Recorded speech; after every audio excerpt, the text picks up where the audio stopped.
White cop arrests black man outside a mansion, discovers too late. He's the billionaire owner. One quiet afternoon in one of the most exclusive neighborhoods in Los Angeles, a simple misunderstanding spiraled into a shocking revelation.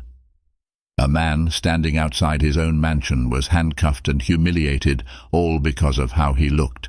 What the officer didn't realize was that this wasn't just any man. This was a billionaire, someone who could change the very system that had failed him.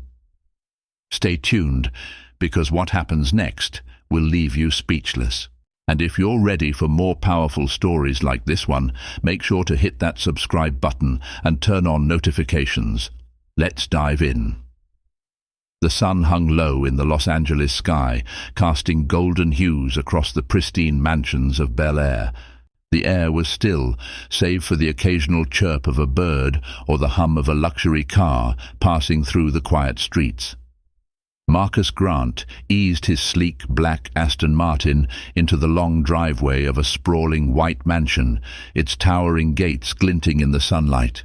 He stepped out, adjusting the cuff of his tailored navy suit, his shoes clicking softly against the stone pavement. With a leather portfolio in one hand and his phone pressed to his ear in the other, Marcus spoke in a calm yet authoritative tone. "Claire, make sure the caterers are here by 4. The guests will start arriving by 6, and I want everything flawless."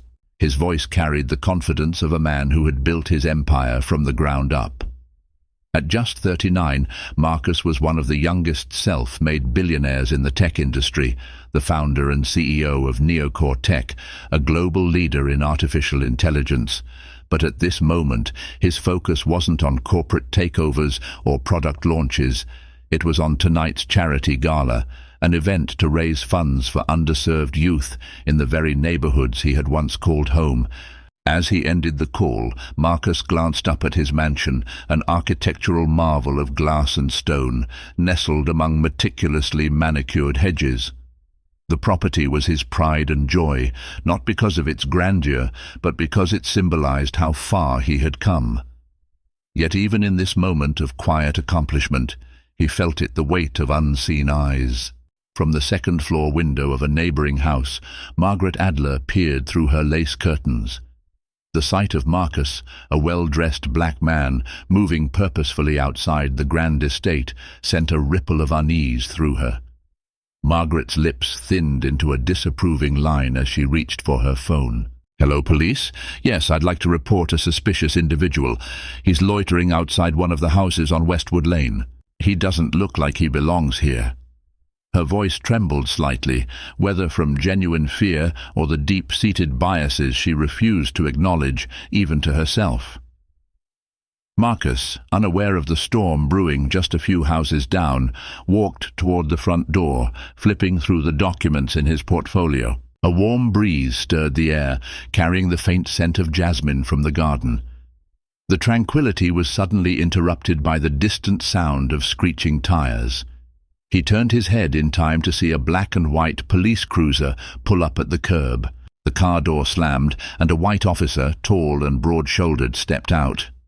His mirrored sunglasses caught the sunlight, obscuring his eyes, but the tight set of his jaw and the deliberate way he adjusted his belt spoke volumes.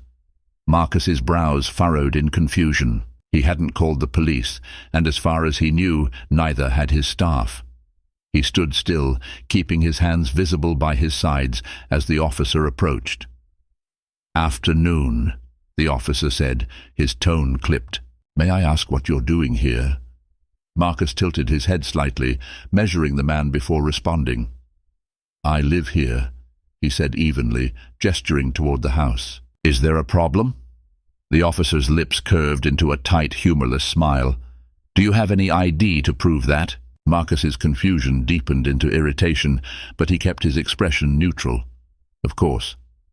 He reached slowly into his pocket and pulled out his wallet, retrieving his driver's license. The officer scrutinized it, his frown deepening as he glanced between the photo and Marcus's face. "This is your address?" the officer asked, skepticism dripping from his words. "Yes," Marcus replied, his voice firm. "Is there a reason I'm being questioned?" The officer's hand hovered near his holster as he took a step closer. "We got a call about a suspicious individual. You match the description." Marcus's jaw tightened. "Suspicious? Because I'm standing in front of my own home?" "Sir, I'm going to need you to cooperate," the officer said, ignoring the question. "Turn around and put your hands behind your back." Marcus's heart pounded in his chest, but he refused to let the officer see him flinch. "You're making a mistake," he said, his voice low but steady. "This is my property." The officer's eyes narrowed, and his hand moved to unclip his cuffs. "Do as I say, or I'll have to take you in." The tranquility of the afternoon shattered like glass. Marcus stood frozen for a moment, the weight of every unjust encounter he had ever endured rushing back like a tidal wave. The mansion, the wealth, the accolades, none of it shielded him now. Slowly, deliberately, he turned and placed his hands behind his back, the cold steel of the cuffs biting into his wrists. The neighbors watched from behind curtains and hedges, their whispers carried on the wind. Marcus didn't look at them.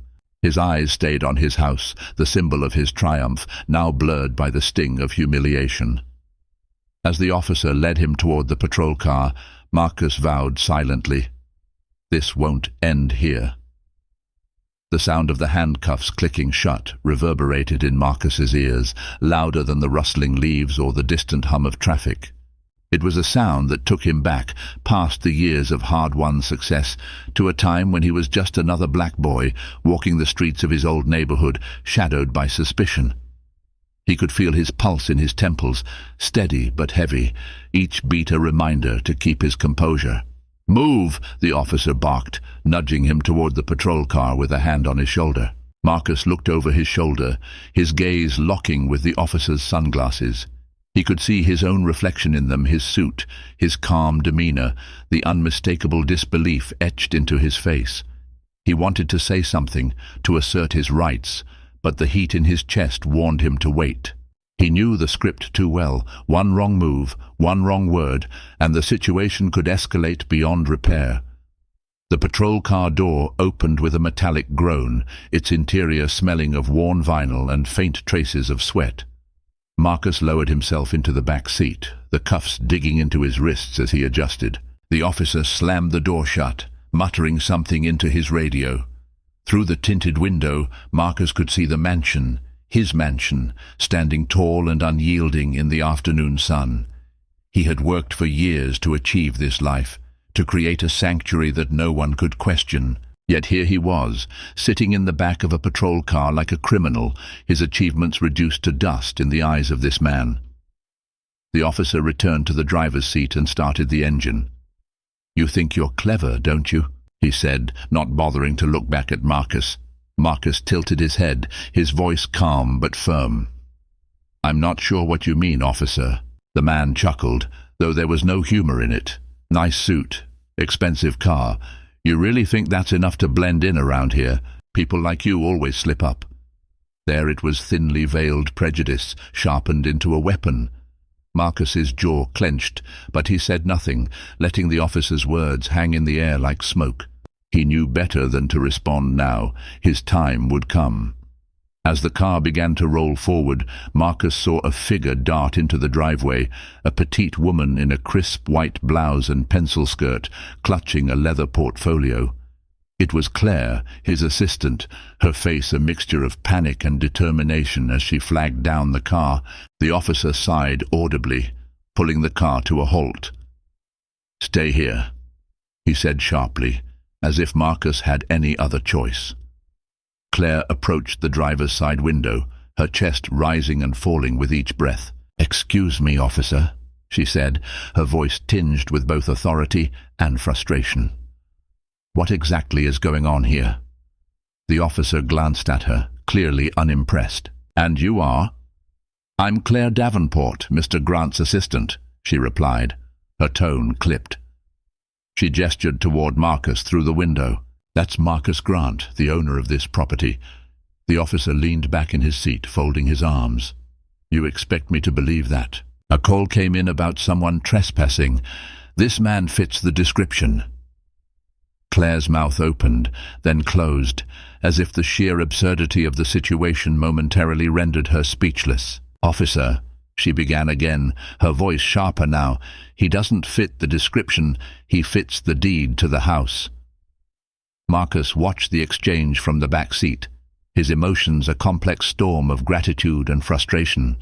He admired Claire's courage, the way she stood her ground, but he also felt the sting of needing to be defended in the first place. He rolled his shoulders against the cuffs, the discomfort grounding him in the reality of the moment. The officer sighed, stepping out of the car. "Let's see some proof then," he said, his tone dripping with condescension. Claire's hand trembled slightly as she opened her portfolio, pulling out a set of documents. She held them up, her knuckles white. "Here, the deed, the property tax records, even tonight's event permit. It's all in his name." The officer took the papers, flipping through them with exaggerated slowness. Marcus could see the way his jaw tightened, the way his brows furrowed, as the truth became undeniable. Yet even as the facts stared him in the face, the officer hesitated, as if admitting his mistake would cost him more than he was willing to pay. Finally, he turned back to the car, opening the back door with a grunt. "You're free to go," he muttered, unlocking the cuffs with quick, jerky motions. Marcus stepped out, straightening his suit and rolling his wrists. His eyes met the officer's, calm but unyielding. "I'll remember this," he said quietly, his voice steady as stone. The officer's face reddened, but he said nothing, turning back to his car with a scowl. As Marcus and Claire walked back toward the mansion, the weight of the encounter hung between them like a storm cloud. Claire turned to him, her voice soft. "Are you okay?" Marcus paused at the foot of the driveway, his gaze fixed on the mansion. "I will be," he said finally. Then, more firmly, "But this isn't over." The heavy oak door of Marcus's mansion closed behind him with a soft, resonant thud. The air inside was cool and fragrant, scented faintly with vanilla and cedar, but it did little to soothe the fire smouldering in his chest. Claire hovered by the entryway, her hands still clutching the leather portfolio like a shield. She opened her mouth to speak, but Marcus held up a hand, silencing her. "Not now," he said, his voice low and clipped. He didn't mean to be curt, but the weight of the incident still pressed heavily on him, its edges sharp and unforgiving.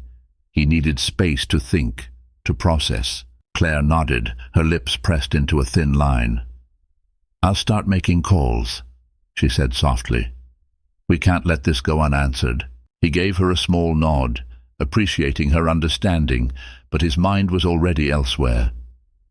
Marcus moved through the house with deliberate slowness, his footsteps echoing in the vast open spaces.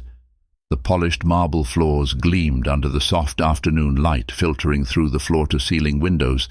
He passed the art on the walls, pieces he had collected over the years from artists he admired, many of them from underrepresented communities.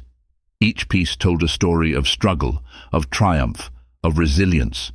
Today, those stories felt painfully close. He stopped in front of a large painting, a striking portrait of a black man with piercing eyes, his face a mosaic of bold, vibrant colors. The piece was titled Unbroken. Marcus stared at it, his reflection faintly visible in the glass over the frame. "I built this life to escape that," he murmured to himself, his voice barely audible. "But no matter how far I go, they still see me the same." The silence was interrupted by the soft chime of his phone. He pulled it from his pocket, glancing at the screen. It was Richard Goldstein, his lawyer and longtime friend. For a moment Marcus considered letting it go to voicemail, but he knew Richard wouldn't call unless it was important. "Richard," he said, his tone steady but strained. "Marcus," Richard's voice came through, brisk and concerned. "Claire filled me in. Are you all right?" "I'm fine," Marcus replied, though the word felt hollow. Physically, at least. There was a pause on the other end, followed by a sigh. "We need to act on this. That officer Tyler Hayes, right? He's already got a file thicker than most. I've pulled his record. Several complaints of racial profiling, but they've all been swept under the rug." Marcus closed his eyes, his grip tightening on the phone. "Of course they have," he muttered, "and today would have been the same if I wasn't who I am." "Exactly," Richard said. "We need to make this public. Expose him and the system that enables him." Marcus opened his eyes, staring at the portrait again. "I don't want this to just be about me," he said, his voice resolute. "I want real change, not a spectacle." There was a pause before Richard replied. "Then let's do it your way. A press conference, on your terms. Lay out the facts, demand accountability. But Marcus, you know this won't be easy." Marcus's jaw tightened. "Nothing worth doing ever is." That evening, Marcus sat in his study, reviewing the security footage from earlier in the day. The screen showed the entire encounter with Officer Hayes the moment the patrol car pulled up. The handcuffs, the exchange between the officer and Claire. Marcus watched it all, his emotions simmering beneath the surface. He paused the video on a frame showing the officer standing over him, the cuffs already on. The image burned in his mind, a reminder of how quickly power could be abused, how fragile dignity could feel in the wrong hands. He leaned back in his chair, exhaling slowly. A knock at the door broke his reverie. Claire stepped in, holding a tablet. "The statement is ready," she said, her tone professional but tinged with empathy. And the mayor's office responded, "They want to meet tomorrow." Marcus raised an eyebrow. "The mayor?" "They're worried," Claire said simply. "This could blow up fast." Marcus nodded, a faint smile tugging at the corner of his lips. "Good," he said. "They should be." As the night deepened, Marcus found himself standing on the balcony of his master suite, looking out over the glittering city below. The lights of Los Angeles stretched out endlessly, a stark contrast to the darkness that had crept into his day. He thought of his mother, who had raised him on sheer willpower and endless love. She used to tell him, "The world won't always see you for who you are, Marcus, but you'll know." And that's what matters. Tonight, those words carried a new weight. He knew who he was, Marcus Grant, a billionaire, a philanthropist, a man who had defied every expectation placed on him, but he also knew that wasn't enough. Not yet. The faint hum of his phone vibrating on the table behind him drew his attention. He picked it up to see an email from his PR team confirming the press conference for the next day. The subject line read, "Demanding Justice." Marcus placed the phone down gently and looked back out at the city.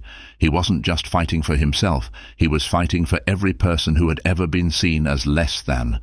Tomorrow he would speak not just for Marcus Grant, the billionaire, but for Marcus Grant, the black man who had been handcuffed outside his own home. And he would make sure the world listened. The morning sun crept over the horizon, its golden rays spilling across the city as Marcus stood before his full-length mirror adjusting his tie. His reflection stared back at him, a man polished and composed, yet carrying the weight of the moment. The navy suit he wore was tailored perfectly, but it wasn't the armor he needed. Today he would stand exposed, his words the only shield against the storm he was about to face. A soft knock on the door pulled him from his thoughts. "Come in," he called, his voice steady. Claire entered, her tablet tucked under her arm and a clipboard in hand. Her usual calm demeanor was tinged with nervous energy, a subtle twitch in her fingers betraying her otherwise professional exterior. "The team is ready downstairs," she said. "The press is setting up outside. We've got representatives from every major outlet, the Los Angeles Times, CNN, even The Guardian is sending a correspondent." Marcus nodded, buttoning his jacket. "Good," he said simply, his tone carrying an edge of determination. Claire hesitated, then stepped closer. "Marcus," she said gently, "you don't have to do this alone. The team can handle the tough questions. You don't need to put yourself on the line." He turned to her, his eyes steady. "This isn't just about questions, Claire. It's about showing them that I'm not afraid. That we're not afraid." Her lips parted as if to respond, but she stopped herself, nodding instead. She had worked with Marcus for years, long enough to know that once he set his mind to something, there was no turning back. The driveway of Marcus's mansion had been transformed into an impromptu stage. A sleek podium stood at the center, flanked by microphones bearing the logos of various news outlets. Rows of chairs were arranged neatly for the reporters, while camera crews bustled about, setting up their equipment. As Marcus stepped outside, the murmur of the crowd fell to a hush. The sun was high now, casting a warm glow over the scene, but the atmosphere was anything but light. All eyes turned to him, a collective gaze heavy with expectation. He moved to the podium with measured steps, his expression calm but unyielding. The murmurs rose again, a chorus of whispered questions and speculative comments. Marcus placed his hands on the edges of the podium, his fingers curling slightly against the smooth wood. "Good morning," he began, his voice resonant and steady, cutting through the quiet like a blade. "Thank you all for being here today. I wish I could say it's under better circumstances." He paused, letting the weight of his words settle over the crowd. The reporters leaned forward slightly, their pens poised and cameras focused. Marcus could feel the tension, a living thing that coiled around the air, but he welcomed it. It meant they were listening. "Yesterday I was arrested outside my own home," he continued, his tone even but deliberate. "I was handcuffed, humiliated, and treated as a criminal for the simple fact that someone assumed I didn't belong." A ripple went through the crowd, a collective intake of breath, the scratch of pens against notepads. Marcus looked out over the sea of faces, his gaze sharp and unwavering. "I am Marcus Grant, the founder and CEO of NeoCore Tech," he said, his voice rising slightly. "I've built a company that employs thousands, created programs to support underserved communities, and contributed to this city in more ways than I can count. And yet yesterday, none of that mattered.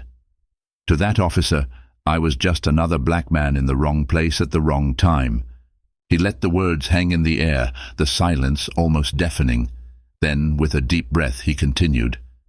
"This isn't just about me," he said, his voice softening but losing none of its power. "It's about every person who has been judged, mistreated, or denied their humanity because of the color of their skin. It's about a system that allows this to happen over and over again, without accountability." Claire, standing just off to the side, watched with a mixture of pride and unease. She had seen Marcus in boardrooms, on stages, and in countless high-stakes situations, but this was different. This was raw, unfiltered Marcus, vulnerable, yet unshakable. The questions came next, a barrage of inquiries from the reporters, their voices overlapping in a chaotic symphony. Marcus raised a hand, and the noise subsided. "To those asking what I intend to do about this," he said, his tone firm, "let me make it clear. This is not just a personal matter, it's a call to action. I will be filing a formal complaint against Officer Tyler Hayes and demanding a full investigation into his conduct. But I won't stop there."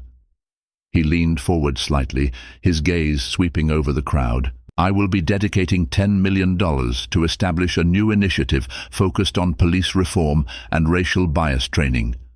This isn't just about punishing one officer, it's about changing the culture that allows this behavior to thrive." The crowd erupted into a flurry of reactions, some nodding in agreement, others scribbling furiously in their notebooks. Marcus stood tall, his presence commanding even amidst the chaos. As the press conference wound down, Marcus stepped away from the podium, the weight of his words still lingering in the air. Claire approached him, her expression a mixture of relief and admiration. "You handled that perfectly," she said, her voice low, "but you know this is just the beginning." Marcus nodded, his gaze distant. "I know," he replied, "but it's a fight worth having."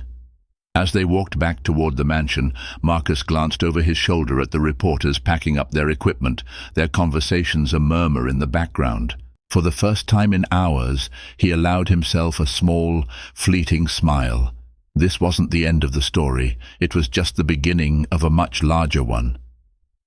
The following morning arrived with an unusual quietness. The mansion seemed to hold its breath as Marcus sat in his study, a steaming mug of black coffee in his hands. Outside the tall windows, the sprawling gardens basked in the early sunlight, the world deceptively serene. But inside, Marcus was anything but calm. The press conference had sparked a wildfire. Social media was ablaze with footage of the incident, comments flooding in from all corners of the internet. Some expressed outrage, others shared similar experiences, and a few, as expected, defended the officer. The hashtag Justice for Marcus trended overnight, but Marcus wasn't focused on that. His eyes were fixed on the printed file in front of him, the disciplinary records of Officer Tyler Hayes. The file, delivered by Richard late last night, painted a damning picture. 6 complaints of racial profiling, 3 for excessive force. Each one dismissed with the same tired phrase, insufficient evidence. Marcus traced the words with his fingers, feeling a mix of anger and vindication. Hayes wasn't just a bad cop, he was a symptom of a system that refused to hold itself accountable. A knock at the door broke his concentration. Claire entered, her expression both nervous and resolute. "Marcus," she said, stepping inside. "The mayor's office just called. They've scheduled the meeting for noon. The chief of police will be there." Marcus set down his coffee, the steam swirling upward like a restless ghost. "Good," he said quietly, standing. "It's time they faced this." The ride to City Hall was tense. Marcus sat in the back of his car, the leather seat cool against his palms as he gripped them tightly. Claire sat beside him, her tablet open as she reviewed talking points, though Marcus had barely glanced at them. He didn't need notes for this. The words were already seared into his mind. The car pulled up to the grand steps of City Hall, where a small group of reporters had gathered, their cameras snapping the moment Marcus stepped out. He didn't pause for questions, his focus fixed on the massive double doors ahead. Claire followed closely, her heels clicking against the marble floor as they entered the building. Inside the conference room, the air was thick with tension. The mayor, a sharp-eyed woman named Evelyn Cortez, sat at the head of the table, flanked by 2 aides. Across from her, Police Chief Robert Mason leaned back in his chair, his arms crossed and his expression unreadable. "Mr. Grant," the mayor greeted him, rising to shake his hand. "Thank you for coming." Marcus returned the handshake firmly, his gaze shifting to Mason. "Thank you for having me," he said, though his tone carried a quiet edge. As they all took their seats, the mayor cleared her throat. "Before we begin, let me say that what happened to you is unacceptable. The city takes these matters very seriously, and I want to assure you that we're conducting a thorough investigation." Marcus nodded, though his expression remained neutral. "I appreciate that, Madam Mayor," he replied, "but words alone won't fix this." The meeting stretched on, a careful dance of politeness and tension. Marcus presented the evidence, his own experience, the footage from his security cameras, and the file on Hayes's disciplinary history. Each piece landed like a hammer on the table, the weight of it impossible to ignore. Chief Mason shifted uncomfortably as Marcus spoke. "This isn't just about one officer," Marcus said, his voice steady but unyielding. "It's about a culture that protects people like him, that dismisses complaints, and that allows this behavior to continue unchecked." The mayor glanced at Mason, her expression unreadable. "Chief," she said pointedly, "what do you have to say about this?" Mason straightened, clearing his throat. "The department has procedures in place for addressing complaints," he began, but Marcus cut him off. "Procedures that don't work," he said firmly. "If they did, I wouldn't have been handcuffed outside my own home yesterday. And I wouldn't be sitting here showing you a file full of ignored red flags." The silence that followed was heavy, the kind that pressed down on the room and demanded a response. Mason opened his mouth to speak, but the mayor held up a hand, stopping him. "Mr. Grant is right," she said, her voice cutting through the tension like a blade. "We need to do better. Effective immediately, Officer Hayes is suspended pending investigation, and I'll be reviewing every case he's been involved in." Marcus nodded, though his expression remained serious. "That's a start," he said, "but it's not enough." He leaned forward, his hands clasped on the table. "I'm committing $10 million to a new initiative that will focus on police reform and racial bias training. I expect the city to match that commitment." The mayor raised an eyebrow, clearly surprised. "That's a significant sum," she said. "It's a significant problem," Marcus replied. one that requires significant action. As the meeting concluded, Marcus stood, shaking hands with the mayor once more. Chief Mason avoided his gaze, his face a mask of discomfort. Outside, the reporters pounced, their questions flying as Marcus stepped into the sunlight. He paused on the steps, turning to face the cameras. "Today is the beginning of a long road," he said, his voice carrying across the crowd. "But it's a road we must walk together. For every Marcus Grant out there, for every person who's been judged unfairly, this is our fight." The crowd erupted into applause, the reporters shouting for more comments. Marcus turned back to the car, his steps measured but firm. As he slid into the back seat, Claire turned to him. "How do you feel?" she asked softly. Marcus looked out the window, the city passing by in a blur. "Like we've just started climbing," he said, "but at least we're moving in the right direction." And for the first time in days, he allowed himself to exhale. The evening was heavy with anticipation, the kind that settled in the air like a storm on the horizon. Marcus sat alone in his mansion's great hall, the grand room dimly lit, save for the soft glow of an ornate chandelier overhead.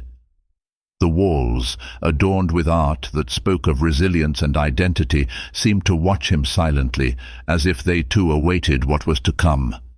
On the table before him lay a stack of paper statements from victims, old reports of Officer Tyler Hayes's misconduct, and a newly compiled list of actionable reforms for the police department.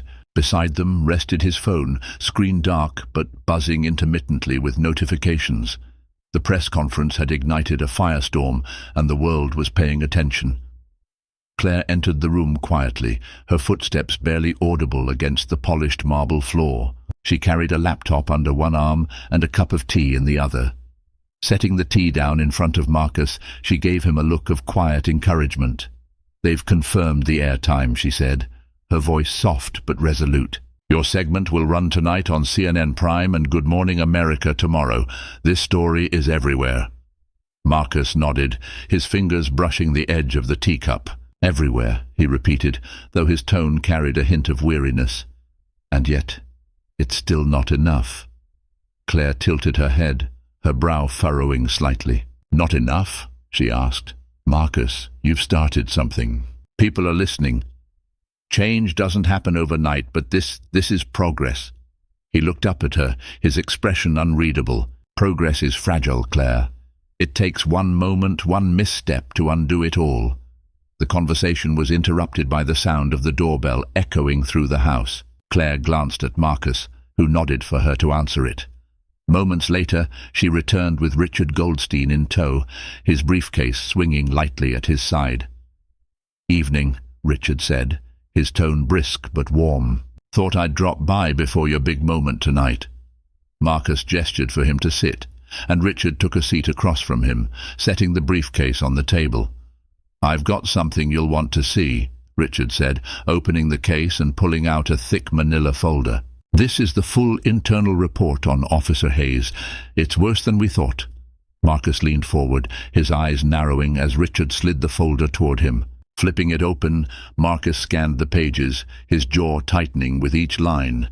Excessive force complaints, allegations of planted evidence, even a case involving a wrongful conviction that had been quietly overturned without public acknowledgement.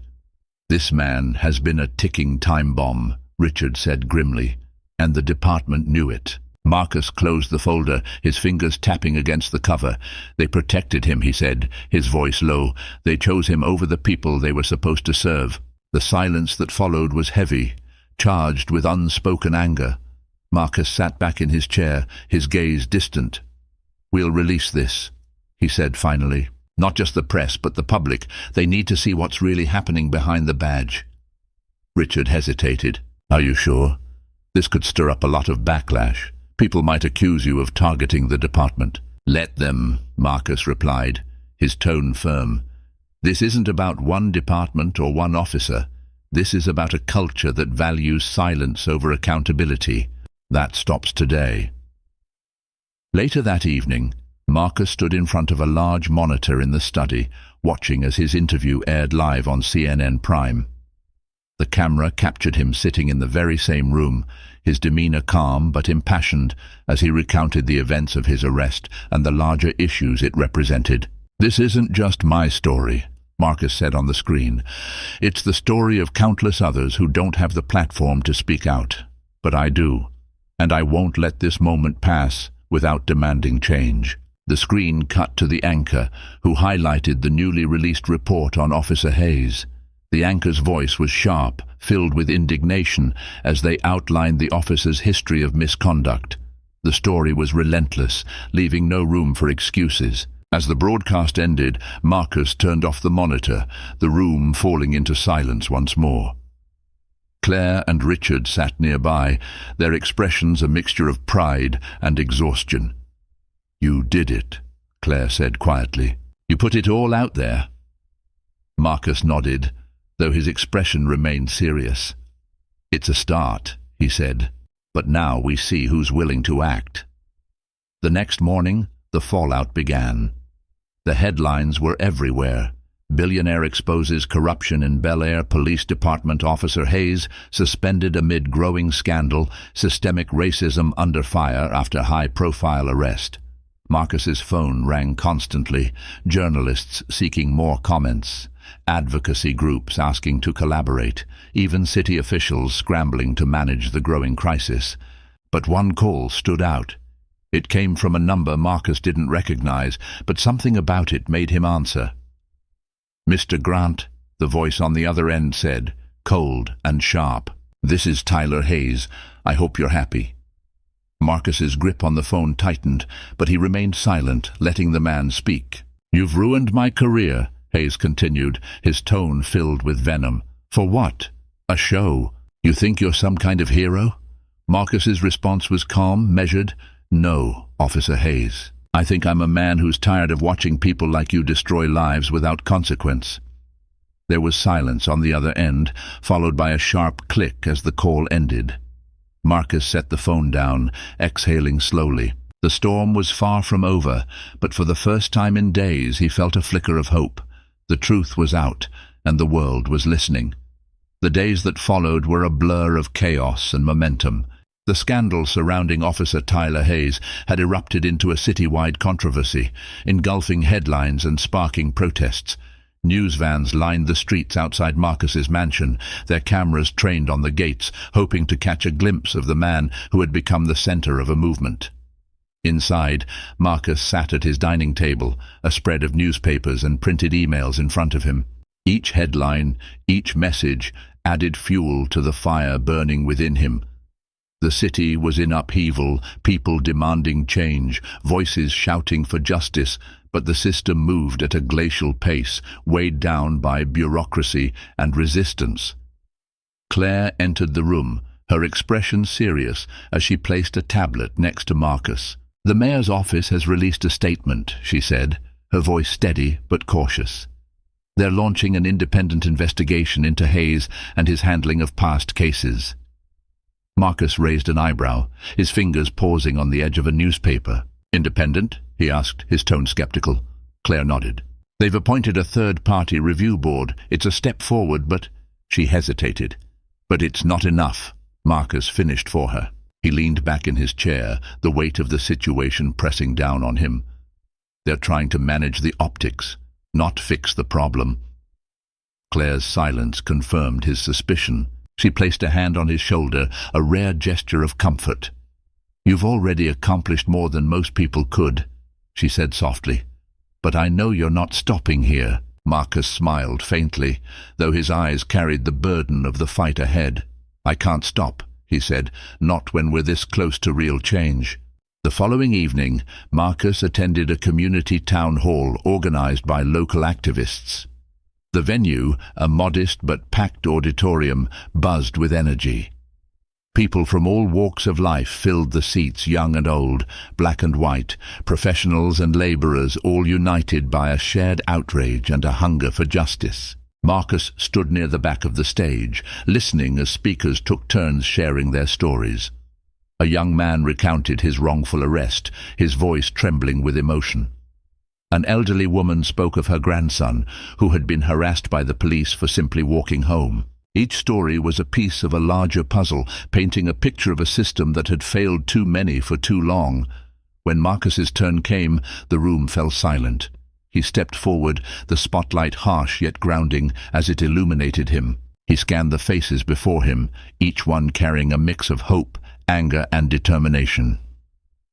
"I want to thank everyone here tonight," Marcus began, his voice steady and resonant. "Your courage, your willingness to share your stories, this is what fuels change." He paused, letting the words sink in before continuing. "I've stood in your shoes. I've felt the sting of being judged, not for who I am, but for what I look like. And like many of you, I've watched as the system turned a blind eye to our pain." His gaze swept the room, meeting eyes with people in the crowd. "But we can't let that continue. This moment is our opportunity not just to demand justice for what's happened, but to create a future where stories like ours become the exception, not the norm." The crowd erupted into applause, the sound filling the auditorium like a tidal wave. Marcus held up a hand, waiting for the noise to subside. "This isn't the end of the fight," he said. "It's just the beginning. We need to hold the system accountable, not just today, but every day. And that means staying united, staying vocal, and refusing to back down." As he stepped off the stage, Marcus was met with handshakes and words of encouragement from the crowd. A woman with tear-streaked cheeks grasped his hand tightly. "Thank you," she said, her voice trembling, "for speaking up. For all of us." Marcus nodded, his heart heavy yet determined. "This fight isn't just mine," he said gently. "It's ours." Back at the mansion that night, Marcus sat alone in his study, the room bathed in the soft glow of a single desk lamp. He stared at his laptop, the cursor blinking on a blank email. He was drafting a message to the mayor's office, pushing for more comprehensive reforms. But as he typed, his thoughts drifted to the faces he had seen tonight, the voices he had heard. The fight felt larger than ever, its weight pressing down on him. But within that weight, there was also purpose, a drive that had carried him through every obstacle he had faced. The shrill ring of his phone broke the silence. Marcus picked it up, glancing at the caller ID. It was the mayor's office. "Mr. Grant," the voice on the other end said, a mixture of urgency and respect. "The mayor has reviewed your proposals and would like to meet with you tomorrow. She's prepared to discuss implementing some of your recommendations." Marcus leaned back in his chair, a faint smile playing at the corners of his lips. "I'll be there," he said, his voice calm but resolute. As he ended the call, Marcus looked out the window at the city lights twinkling in the distance. The fight was far from over, but tonight, for the first time, it felt like the tide was beginning to turn. The mayor's office was quieter than Marcus had expected when he arrived the following morning. The grand hallways, adorned with historical photographs and city awards, felt solemn, as if the walls themselves understood the gravity of the conversation about to take place. Marcus adjusted his tie as he stepped into the mayor's conference room, greeted by Evelyn Cortez, who looked both determined and slightly fatigued. "Mr. Grant," she said, standing to shake his hand. "Thank you for coming on such short notice." "Thank you for making time," Marcus replied, his voice steady. He took his seat across the table, laying a neatly prepared folder in front of him. The room filled quickly as city officials and legal advisors joined, followed by Police Chief Robert Mason, his expression tense but resigned. Marcus didn't flinch at Mason's presence. Instead, he met his gaze briefly, a silent acknowledgement of the systemic flaws they were here to address. The meeting began with Marcus presenting his proposed reforms. He outlined each point with precision: mandatory racial bias training, independent review boards for officer misconduct, increased transparency in complaint reporting, and community engagement programs aimed at rebuilding trust. The room listened intently, their pens scratching against notepads as Marcus spoke with the confidence of someone who had lived the consequences of their inaction. "These aren't just ideas," Marcus said, leaning forward. "They're necessary steps to ensure no one else has to experience what I did or worse. This isn't about public relations or damage control. This is about justice." The mayor nodded, her eyes focused. "You're asking for sweeping changes, Mr. Grant," she said, "but you've made a compelling case. What you're proposing won't be easy to implement, and there will be pushback." Marcus didn't hesitate. "Change isn't supposed to be easy, Madam Mayor. It's supposed to be right." The room fell silent, the weight of his words hanging heavily. Finally, the mayor turned to her advisers. "Draft a timeline for implementation," she said firmly. "We'll start with the independent review boards and the transparency initiative. The other reforms will follow." As the meeting adjourned, Marcus rose to leave, but Mason approached him, his steps deliberate. "Mr. Grant," he began, his tone unusually subdued, "for what it's worth, I respect what you're doing. It's clear we need to do better." Marcus regarded him for a moment, then nodded. "Words matter, Chief Mason, but actions matter more. I hope to see both from you." Mason nodded, his expression unreadable, and stepped aside. Marcus walked out of City Hall, the sun striking his face as he descended the steps. The press swarmed him, their voices overlapping in a chaotic symphony of questions. "Mr. Grant, how do you feel about the mayor's decision? Do you think these reforms will actually work? What's next for you?" Marcus paused, letting the noise subside. Then he spoke, his voice calm but commanding. "Today is a step forward, but it's just one step. Real change takes time, persistence, and accountability. This is about more than policies. It's about ensuring justice and equity for everyone, not just the privileged few. And I'll keep fighting until that's a reality." The press conference that evening was brief but powerful. Marcus shared the city's commitment to reform, emphasizing that this moment belonged to everyone who had ever been wronged by the system. The crowd erupted in applause, their cheers echoing through the streets as Marcus left the stage. Back at his mansion that night, Marcus sat on the balcony, gazing out at the city. The lights shimmered like a sea of stars, each one representing a life, a story, a reason to keep going. Claire joined him, 2 glasses of bourbon in hand. "You did it," she said, handing him a glass. "You've set something in motion that can't be stopped." Marcus took a sip, the amber liquid warming him. "It's not about me," he said after a moment. "It's about what comes next. What we've built today has to outlast me, outlast all of us." Claire smiled faintly. "It will," she said, "because you didn't just fight for yourself, you fought for everyone." In the weeks that followed, the ripple effects of Marcus's actions spread far and wide. Cities across the country began adopting similar reforms, inspired by the momentum in Los Angeles. Communities organized, voices were raised, and the conversation about systemic change grew louder. Officer Tyler Hayes faced formal charges for misconduct, and his name became a symbol of the accountability that had long been overdue. For Marcus, the fight continued not just in boardrooms or press conferences, but in the quiet, everyday work of building bridges and dismantling barriers. One evening, as Marcus walked through his garden, he paused in front of the fountain at its center. The water cascaded softly, the sound soothing against the backdrop of the night. He thought of his mother's words, the ones that had carried him through so many storms. "The world won't always see you for who you are, Marcus. But you'll know, and that's what matters." He smiled, the weight in his chest finally lifting. The world might not have seen him then, but they saw him now, and more importantly, they were starting to see each other. And for Marcus, that was worth everything. The arrest outside that mansion was more than just an incident, it became a turning point. Marcus Grant's fight for justice didn't just expose one man's bias. It sparked a movement that rippled across the nation. His determination proved that change is possible when we stand together and demand accountability. If stories like this inspire you, don't miss out. Subscribe to this channel and turn on notifications so you can be part of more eye-opening journeys.